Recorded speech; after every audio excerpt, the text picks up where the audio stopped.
সদ্য ঘোষিত হোৱা বিহাৰ বিধানসভা নিৰ্বাচনৰ ফলাফলত NDA আসলতে নিৰংকুশ সংখ্যাগৰিষ্ঠতাৰে দ্বিতীয়বাৰৰ বাবে চৰকাৰ বনাবলৈ সক্ষম হ'ল।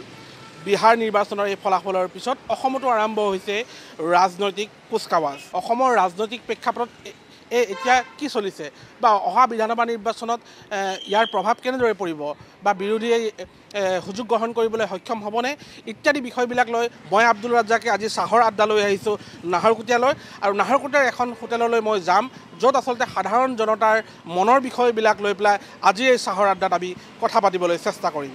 বিহাৰ বিধানসভা নিৰ্বাচন হৈ গ'ল আৰু বিহাৰ বিধানসভা নিৰ্বাচনত সকলোৱে ভাবিছিলে এইবাৰ NDA আচলতে NDA শাসন ইমান লাভ নকৰিব বা বিৰোধী শাসনলৈ আহিব, কিন্তু তাৰ সম্পূৰ্ণ ওলোটা হ'ল। নীতিশ কুমাৰ শাসনলৈ আহিলে, ইয়াৰ লগে লগে অসমৰ নিৰ্বাচনৰ কথাও আহিছে।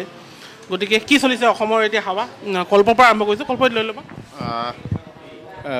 যদিও কোৱা হয় আমি বিহাৰ নিৰ্বাচনৰ পৰা আমি এটা প্ৰেক্ষাপট আমি দেখা পাওঁ, মই ব্যক্তিগতভাৱে ভাবোঁ যে বিহাৰৰ নিৰ্বাচনৰ ফলাফল আৰু অসমৰ নিৰ্বাচন ফলাফল এটা তফাত থাকিব মাজতে।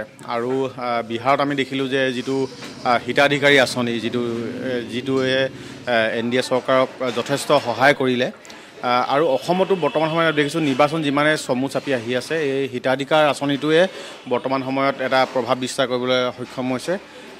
যিটো অৰুণোদয় আঁচনি বা বিভিন্ন ধৰণৰ ছাত্ৰীসকলক যিটো আঁচনিসমূহ দি আছে, এই আঁচনিসমূহ এটা সময়ত ফেক্টৰ হৈ পৰিব মই ভাবোঁ দেই। আৰু এটা কথা ভাবোঁ, মই চৰকাৰক অনুৰোধ জনাইছোঁ, বৰ্তমান চৰকাৰখনে উন্নয়নৰ ক্ষেত্ৰত কাম কৰি আছে, কিন্তু সেই উন্নয়নখিনিক লৈ যদি তেখেতলোকে চৰকাৰ গঠনৰ কাৰণে যদি মেনিফেষ্টো গঠন কৰে তেতিয়া অধিক ভাল হ'ব। কাৰণ হিতাধিকাৰ আঁচনি কিমান দিনলৈকে দিব?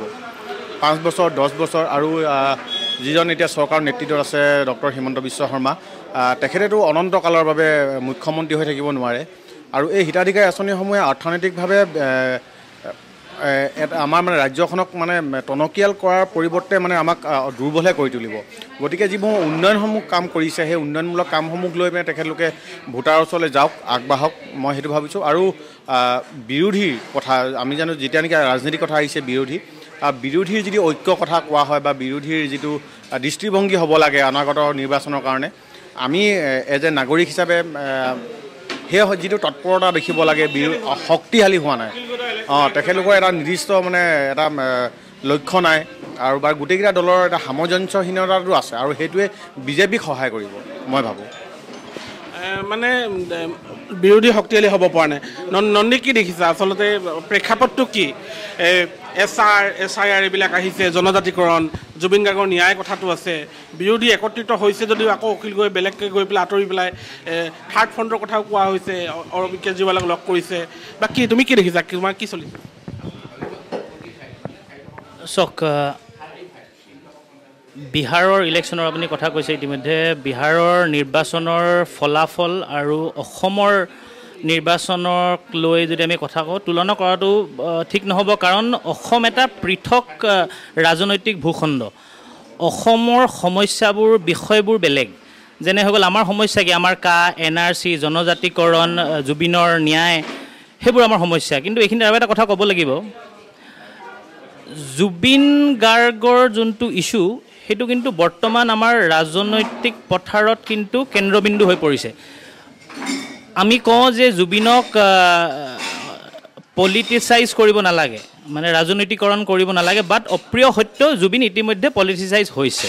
নহ'লেনো পৰহি আমাৰ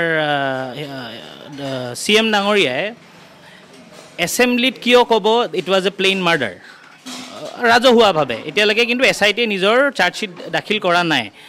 ডেট শ্ব'জ ইনকুইজিটিভনেছ তেওঁলোকৰ মাজত এটা আছে, চিন্তা আছে, জুবিনক এটা বেক অফ দ্য মাইণ্ড আছে, জুবিন হয়তো কিবা ডিচাইচিভ এটা ৰোল প্লে কৰিব পাৰে।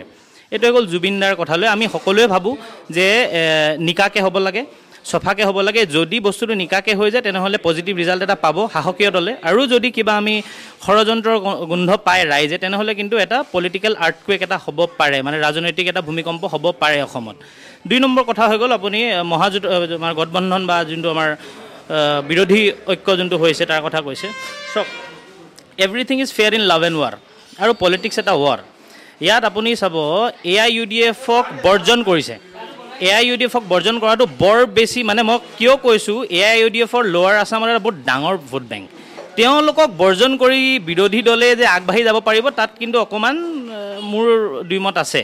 দ্বিতীয় কথা, বিৰোধী আমাৰ যেনেকৈ বিজেপিৰ মাজত আমি শুনিছোঁ এইটোৱে কথা চলে যে CM কোন হ'ব, হিমন্ত বিশ্ব শৰ্মাই থাকিব নে চেঞ্জ হ'ব, সৰ্বানন্দ সোণোৱাল হ'ব, কিন্তু এইটো চৰ্চা হোৱা নাই যে বিৰোধী দলৰ পৰা কোনোবা CM হ'ব নেকি।